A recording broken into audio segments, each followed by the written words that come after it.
Within the world of One Piece, something that has always stuck out to me from the rest of the main key factors of the series is something that a lot of people could argue resonates within the power scaling of the series. But personally for me, bounties in One Piece are something to me that neither involves power scaling, nor does it involve any relevance towards how strong characters are. But what it does revolve around is the out of excitement feeling you get once you see a bounty that either has never been seen before, or just an increase of a bounty from a character where previously we had already seen the original bounty. Now, I know for most of you One Piece fans that are watching this video, you came here to see my predictions and thoughts on what the Straw Hat Pirates bounties will be after Wano. And I know multiple people within the One Piece community have already made a video on this, and you know, I thought to myself, and at the end of the day, there's nothing really wrong with me putting my opinion on the matter out there and seeing what your guys' thoughts are. So that's why today I'm going to be giving my thoughts and predictions for the Straw Hat Pirates bounties post Wano arc. So if you guys do happen to enjoy this video or just enjoy One Piece and shonen content in general, then make sure to do me a huge favor and subscribe to the channel and turn on that notification bell so that you never miss another upload. With that everyone, make sure to furthermore like the video and leave a comment on your predictions for the Straw Hat Pirates bounties post Wano. Without any further delay, let's start off with the captain himself, the future pirate king, Monkey D. Luffy. Now for a character like Luffy, to me, I see his bounty fluctuating from around a bounty from as low as 2.5 billion to as high as 4 billion. And here are my reasonings why.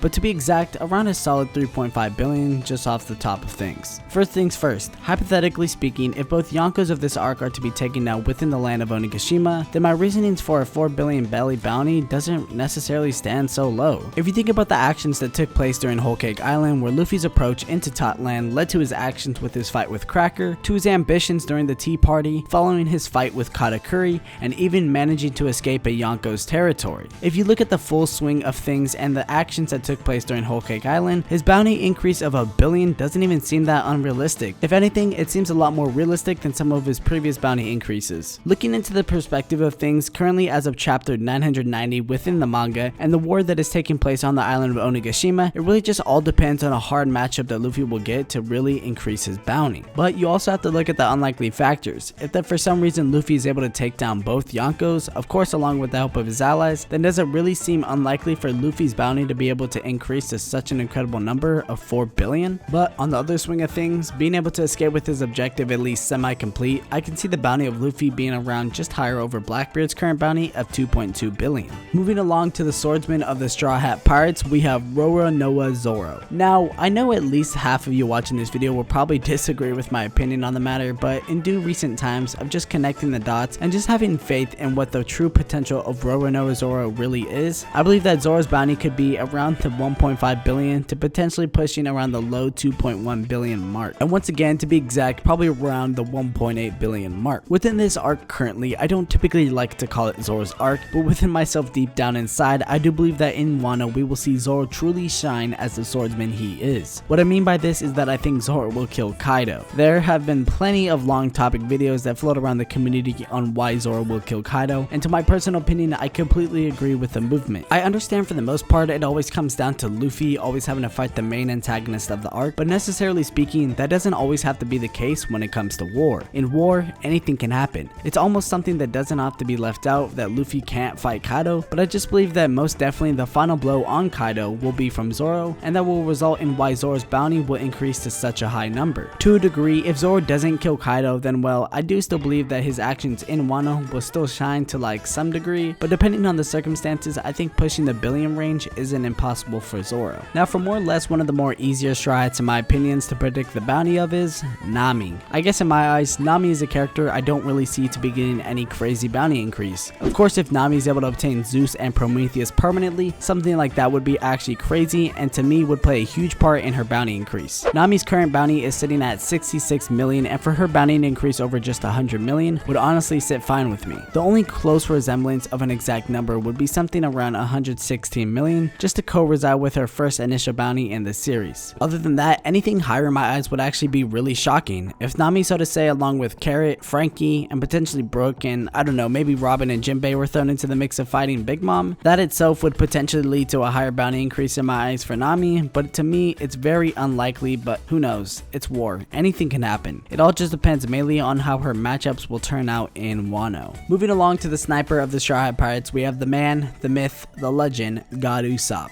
In all seriousness, once again, Usopp along with Nami and some of the other Straw Hats, I don't necessarily believe that within this arc of Wano, that Usopp himself will receive a bounty higher than Luffy's previous bounty of 500 million. If I'm being honest, I think that this bounty increase for the Straw Hat Pirates will be the second to maybe third to last until the end of the series. And in this arc, I don't necessarily believe that Usopp's bounty will increase heavily. I think that if the Straw Hats venture to the land of Elbaf, then that to me is where I think Usopp will receive his big break of obtaining the huge bounty increase of potentially over $1 billion by the end of the series. But if we look at what we have right now and what we could predict for the future of this arc, that Usopp as of right now hasn't really done anything crazy. And I know I mentioned this for most of the other characters, but this is war, and just depending on how Oda decides to take it, it could potentially lead to an unexpected twist with Usopp that can increase his bounty higher than what we typically expected of Usopp within this arc. Next on the list, and personally one of my least favorite Straw Hats, we have Vinsmoke Sanji. Now, trying to take this from an unbiased standpoint, Sanji has been doing a lot more in this arc than what I anticipated. For example, his clash with King in chapter 988, where Sanji swooped in and quickly saved Momonosuke but was conflicted with King in his clash. Sanji, in my opinion, is a character that recently Oda took a lot more liking into, and now Sanji, I can't even lie, has been absolutely going in and taking these W's. I mean, to withstand a clash with the 1st Division Commander is absolutely insane, and it's really nothing to hate on. But moving towards the main question, what will Sanji's bounty be post Wano? Currently, Sanji's bounty sits at a hot 330 million, and with all due respect of me putting Zoro so high, I think it's a high possibility to see Sanji take down King, and I don't know, just for the gag of things, and like most other people say, to have Sanji's bounty just under $1 billion for, I guess, gag purposes, I honestly think it would be hilarious to see Sanji's just under $1 billion after being ahead of Zoro just after Whole Cake Island. So once again, to be exact and for gag purposes, my prediction for Sanji's bounty would be 999 million berries. But who knows, Sanji has been kind of going off this arc. Maybe he'll end up with taking down most of the Flying Six and King, and that could lead to even a higher bounty increase. Speaking of bounty gags, moving along to the Doctor of the Straw Hat Pirates, we have Tony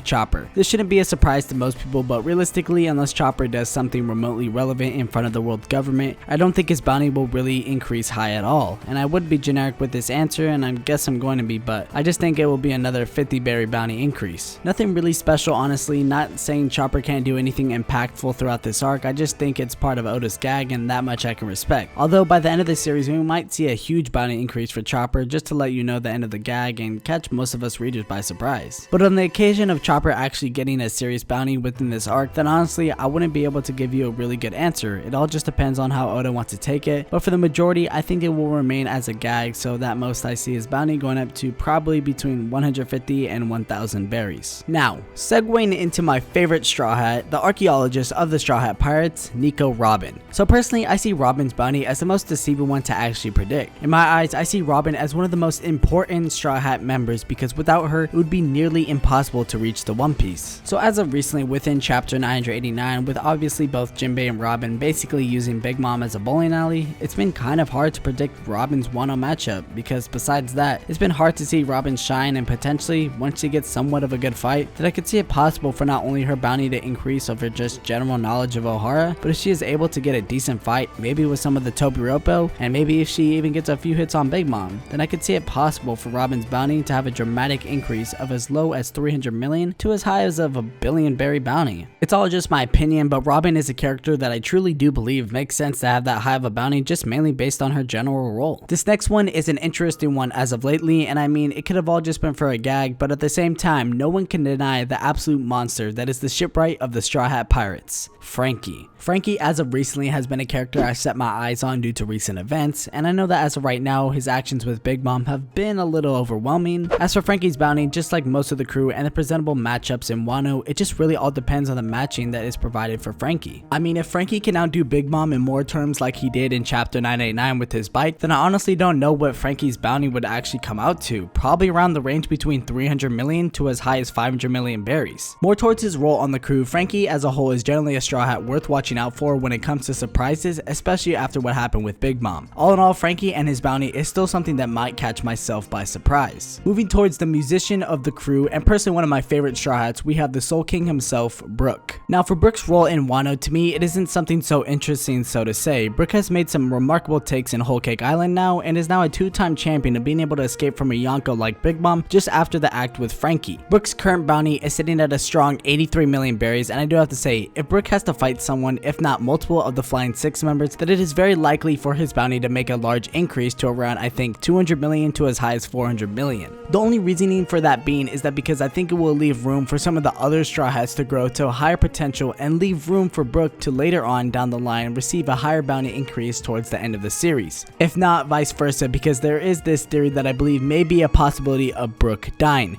If you guys would like to see a video on that, make sure to let me know in the comments down below. I think it would be an interesting topic to talk about following these bounties because Brook is a character portrayed to be the one to never die. But wouldn't it be unique if he was the first Straw Hat to actually die? Well, die twice. Lastly on the list, we have the newest addition to the Straw Hat Pirates, Jinbe. Jinbe's a character ever since I first laid eyes on him felt like he was my type of character. Everything revolving around him and his demeanor is amazing and just overall incredible character. As for Jinbe's bounty, he is sitting at 438 million and this can actually go a long way. As of right now, we are unaware that the world government knows of his joining towards the Straw Hats, also his acts in Totland, and on top of that his matchups in Wano. If Jinbe is to fight a commander along with a Flying Six member, as well as being with Luffy during the final fight with Kaido, then to add all the numbers together, it seems as if Jinbe will be the second or the third highest bountied Straw Hat on the crew. Jinbe throughout his short period of time of being on the crew has already accomplished so many things, and for all those things to recollect to the world government, especially post Wano, I predict that Jinbe's bounty will be at least a steady 2 billion to maybe even 2.5 billion berries. But who knows, maybe I'm just gassing the boy Jinbe. All in all, it really all just depends on the fights and matchups and how the end of Wano will turn out, and if the steadiness of the bounties will fluctuate. And that about wraps things up for this post Wano bounty theory. Once again everybody, but this is just a prediction slash theory video on what I personally think will be the future bounties of the Straw Hat Pirates. I know some of them might be a little crazy, but if you disagree, let me know down in the comment section below. Also, I hope all of you enjoyed today's video. If you guys want to leave a comment suggesting another theory and maybe a more of a suggestion type of video directly, be more than happy to do so. I love reading the comments, and maybe if you're posting an interesting topic, I'll choose yours and make a video on it. And guys, if you did enjoy today's video, make sure to leave a like on the video and subscribe to the channel if you are new. Also, forgot to mention, but there's a link to my Discord in the description box down below if any of you would like to join. And with that everyone, my Twitter is @AnimeAugie, and I'll catch each and every single one of you guys in the next video.